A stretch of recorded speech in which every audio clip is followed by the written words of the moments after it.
আমাকে প্রদীপবাবু বলছিলেন যে আজকে কিছু সিপিএম এর লোক ভারতীয় জনতা পার্টিতে যোগদান করবেন।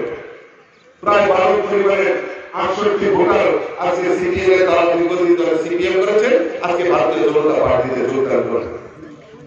দিনে দিনে ভারতীয় জনতা পার্টিতে যোগদান করছেন।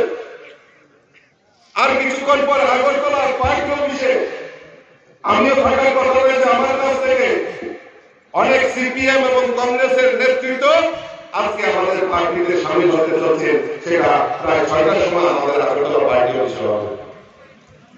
কারণ মানুষ বুঝতে পেরেছে এই কমিউনিস্টরা কংগ্রেসের বিরুদ্ধে আন্দোলন করেছে, আর এই কংগ্রেসীদের সঙ্গে তাদের আঘাত করতে হয়েছে। আর এই কংগ্রেসীরা গভর্নমেন্টের দল 25টা বছর এই রাজ্যের বুকে সিপিএম এর রাজত্ব চলেছে।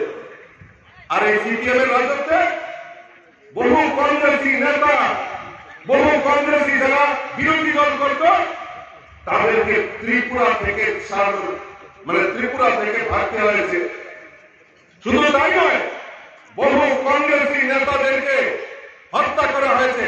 আমরা জানি না এই হুয়াই অঞ্চল এলাকায় কোন সন্ত্রাসের জায়গা এই সিপিএম এর তারা 25টা বছর কায়েম করে রেখেছিল। আজকে যারা ওই কংগ্রেস করতে গিয়ে খুন হয়েছে, তাদের আত্মা ওই সিপিএম এর নেতাদেরকে জিজ্ঞেস করতে চায়, ওই কংগ্রেসী নেতাদের জিজ্ঞেস করতে চায় যে কাদের সাথে ওই সিপিএম এর সঙ্গে আঘাত হয়েছে। জিজ্ঞেস করবেন তো ওই কংগ্রেসী আর সিপিএম এর নেতা কয়েকজনে কোন কুয়াইতে রয়েছে, বিদ্যমান রয়েছে। আমাকে সুব্রত বলছিলেন মন্ডল সভাপতি যে লুকিয়ে লুকিয়ে এখন রাজনীতি করেন, খোলা ময়দানে আসতে পারে না, ভয় আতঙ্ক। কারণ 25টা বছর ছিলেন, মানুষের জন্য যে কাজ তুমি করেছেন আমি বলবো আপনাদের সামনে তুলে ধরো। আজকে লুকিয়ে লুকিয়ে করছেন। জিজ্ঞেস করবেন তাদের সঙ্গে যদি দেখা হয় যে কাদের সাথে ওই কংগ্রেসের সঙ্গে সিপিএম এর বন্ধুত্ব হয়েছে। এই কংগ্রেসীদের লজ্জা করে না? আজকে যারা কংগ্রেসী বলে নিজেদেরকে দাবি করেন, তাদের গ্যারান্টি কে দেবে? আপনারা বলুন না, তাদের রাজনৈতিক অবস্থান কি? তারা আগামী নিজে কংগ্রেসে থাকবেন, তার কি গ্যারান্টি রয়েছে? কোন গ্যারান্টি আছে? তারা তো কোন সময় কংগ্রেস, কোন সময় তৃণমূল কংগ্রেস, কোন সময় বিজেপি, আবার কোন সময় কংগ্রেস। নির্বাচন আসলে তাদেরকে দেখা যায় মুখোশ খুলে আসে।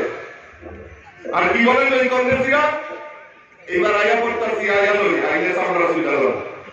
আর দেখা যেত এই কংগ্রেসীদেরকে রেজাল্টের 2 দিন আগে তাদের মোবাইলের সুইচ অফ হয়ে যেত। কারণ তারা জানতো ওই দিল্লির কংগ্রেস সোনিয়া গান্ধীরা এই ত্রিপুরা রাজ্যকে সিপিএম এর হাতে বিক্রি করে দিত। আর তাদের বাড়িতে মোটা মোটা সুটকেস করে যেত, সিপিএম এর সমস্ত সুযোগ সুবিধা এই কংগ্রেসীরা তুলে দিত। তাই